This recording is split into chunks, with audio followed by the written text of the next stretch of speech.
À l'aube d'un lundi silencieux, Rome semblait flotter entre deux mondes. La lumière douce d'un matin de printemps caressait les pavés de la place Saint-Pierre. Mais dans l'air, quelque chose avait changé. Une lourdeur invisible pesait sur les pierres anciennes. Une tristesse qu'aucun rayon de soleil ne pouvait percer. Dans les ruelles étroites, des murmures commençaient à courir.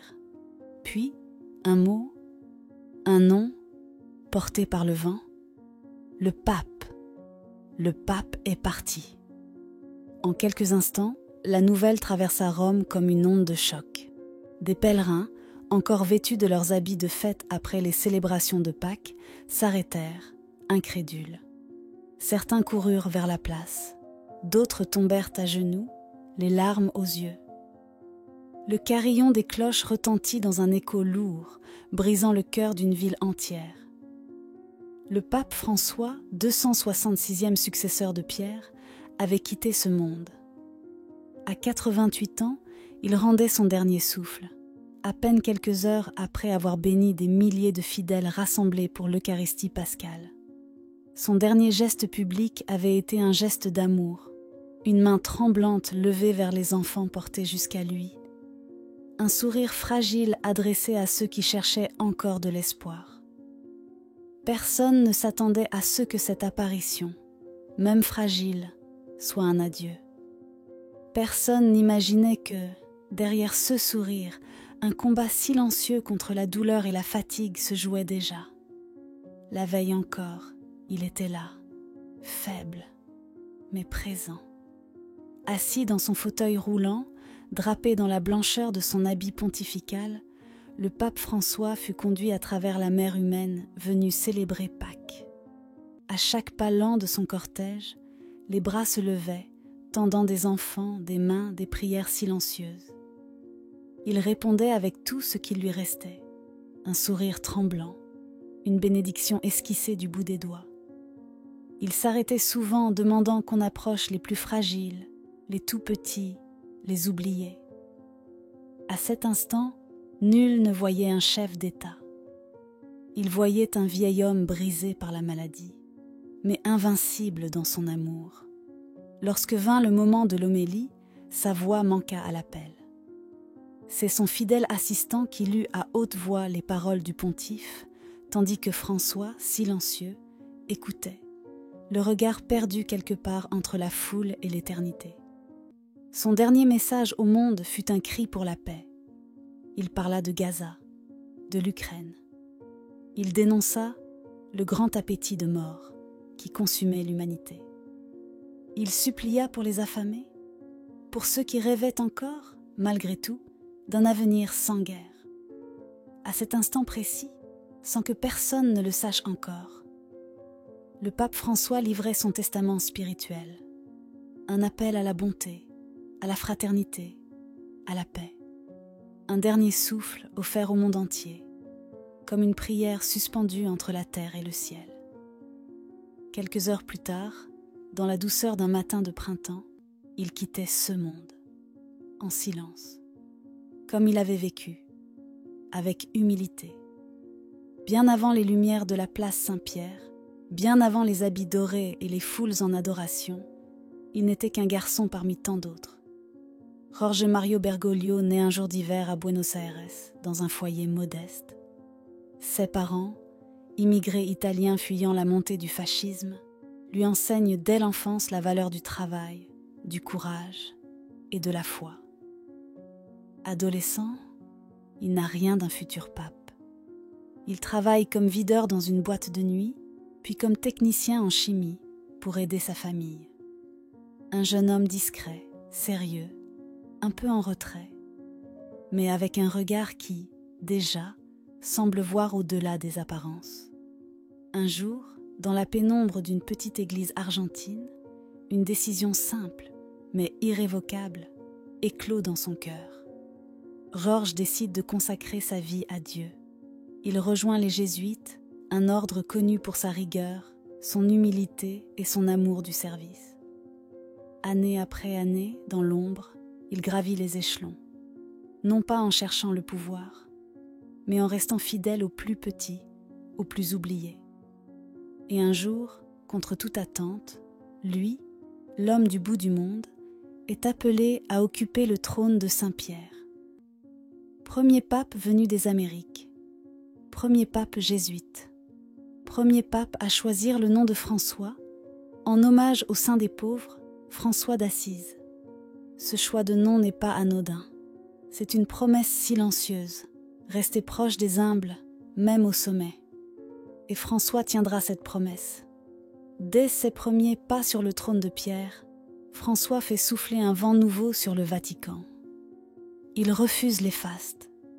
Il abandonne les appartements pontificaux, pourtant réservés à ses prédécesseurs depuis des siècles, pour s'installer dans une modeste maison d'hôte, simple et discrète. Un geste, mais un symbole immense. Il marche sans escorte, serre les mains, embrasse les visages marqués par la souffrance. Dans les prisons, il s'agenouille pour laver les pieds de détenus. Dans les hôpitaux, il prend dans ses bras des corps défigurés que d'autres détournent le regard. Chaque geste de François raconte la même histoire, celle d'un homme qui voit la dignité là où d'autres ne voient que la misère. Il parle haut pour les sans-voix, les pauvres, les réfugiés, les exclus. Il ose dénoncer l'injustice, le racisme, l'indifférence, même quand cela dérange. Pour lui, la foi n'est pas un rituel figé dans des murs dorés. C'est un appel brûlant à servir, à aimer. Et ce message, il l'a porté jusqu'à son dernier souffle. Même dans la mort, François a bouleversé les traditions.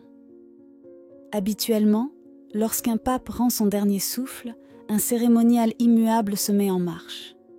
Le camérier appelle 3 fois son nom de baptême. Le silence répond. Alors seulement, le décès est déclaré. Le célèbre anneau du pécheur est détruit, marquant la fin de son autorité. Le corps est exposé sur un catafalque sous les voûtes grandioses de la basilique Saint-Pierre, pour que la foule lui rende hommage. Mais François, lui, avait tracé un autre chemin. Fidèle à sa simplicité, il avait demandé qu'on renonce aux apparats. Pas de catafalque majestueux, pas de triple cercueil orné d'or et de plomb. À la place, un simple cercueil de bois, renforcé de zinc à l'intérieur. Un choix modeste, épuré, authentique, pas de longues files processionnelles devant son corps exposé. François voulait que ceux qu'il aimait puissent lui dire adieu, sans intermédiaire, sans grand spectacle, sans luxe inutile. Et surtout, il refusa d'être enterré sous la basilique Saint-Pierre, aux côtés des papes qui l'avaient précédé. À la place, il fit un autre choix, un choix qui disait tout de lui. Il demanda à reposer à jamais dans la basilique Sainte-Marie-Majeure, au cœur de Rome.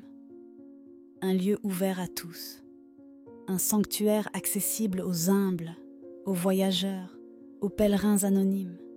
Dans cette église où il venait souvent prier en secret avant ses grands voyages, François trouvait son ultime refuge. Un dernier message silencieux au monde, rester proche du peuple, jusqu'au bout. Alors que les cloches de Saint-Pierre faisaient vibrer l'air, un autre rituel immuable se préparait en silence. Dans les jours qui suivirent, les cardinaux du monde entier commencèrent à affluer vers Rome. Des hommes en rouge et blanc, porteurs de traditions vieilles de 2000 ans. Mais cette fois, une ombre planait au-dessus d'eux.